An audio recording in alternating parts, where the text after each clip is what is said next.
La statue a quelque chose à dire. La statue de Daniel représente Babylone dans toutes les époques. La tête de la statue représente le roi de Babylone. Par la suite, nous voyons que le corps est constitué des puissances mondiales, ou plus exactement de leur roi. La description de la statue. Daniel chapitre 2 verset 32 dit que la tête de cette statue était en or fin, sa poitrine et ses bras étaient en argent, son ventre et ses cuisses étaient en cuivre, ses jambes étaient en fer, et ses pieds étaient en partie de fer et en partie d'argile. Ces informations nous sont données pour que l'on reconnaisse Babylone la Grande à notre époque. Ne pas se laisser tromper. Il faut faire attention à ceux qui cherchent à nous faire regarder ailleurs, parce que l'Écriture est claire à ce sujet. La statue de Daniel représente des puissances mondiales dirigées par des rois à certains moments de l'histoire.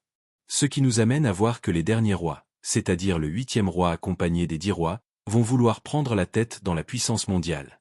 La pierre qui détruit.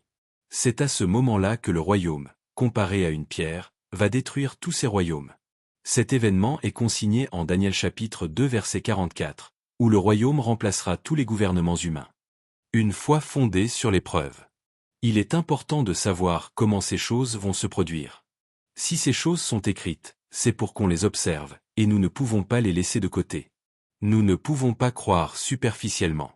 Les preuves qui nous sont données dans la Bible sont importantes pour que notre foi soit forte. Conclusion. La statue de Daniel représente Babylone durant toutes les époques. Ce message prophétique traverse les siècles pour nous parvenir aujourd'hui avec la même force. Reconnaître cette image, c'est discerner le plan de Dieu pour l'humanité. Référence biblique, Daniel chapitre 2. Verset 31. Toi, ô roi, tu regardais, et voici, une grande statue. Cette statue était immense, et d'une splendeur extraordinaire. Elle se tenait devant toi, et son aspect était terrible. Verset 32. La tête de cette statue était d'or fin, sa poitrine et ses bras étaient d'argent, son ventre et ses cuisses étaient d'airain. Verset 33. Ses jambes étaient de fer, ses pieds étaient en partie de fer et en partie d'argile. Verset 34. Tu regardais, lorsqu'une pierre se détacha sans le secours d'aucune main, frappa les pieds de fer et d'argile de la statue, et les mit en pièces. Verset 35. Alors le fer, l'argile, l'airain, l'argent et l'or furent brisés ensemble, et devinrent comme la balle qui s'échappe du nerf en été. Le vent les emporta, et nulle trace n'en fut retrouvée.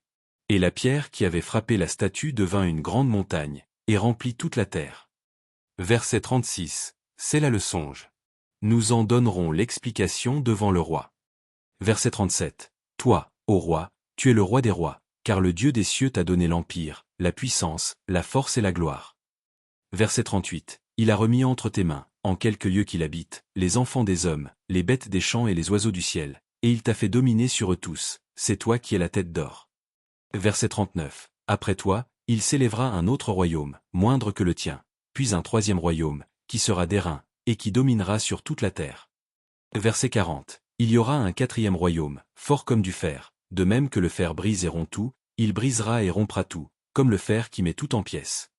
Verset 41. Et comme tu as vu les pieds et les orteils en partie d'argile de potier et en partie de fer, ce royaume sera divisé, mais il y aura en lui quelque chose de la force du fer, parce que tu as vu le fer mêlé avec l'argile des potiers. Verset 42.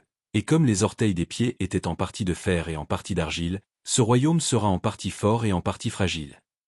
Page 2/3. Verset 43. Tu as vu le fer mêlé avec l'argile des potiers, parce qu'ils se mêleront par des alliances humaines, mais ils ne seront point unis l'un à l'autre, de même que le fer ne s'allie point à l'argile.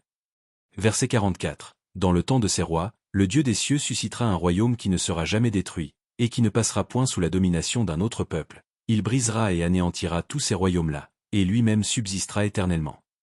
Verset 45. C'est ce qu'indique la pierre que tu as vue se détacher de la montagne sans le secours d'aucune main, et qui a brisé le fer, l'airain, l'argile, l'argent et l'or. Le grand Dieu a fait connaître au roi ce qui doit arriver après cela. Le songe est véritable, et son explication est certaine.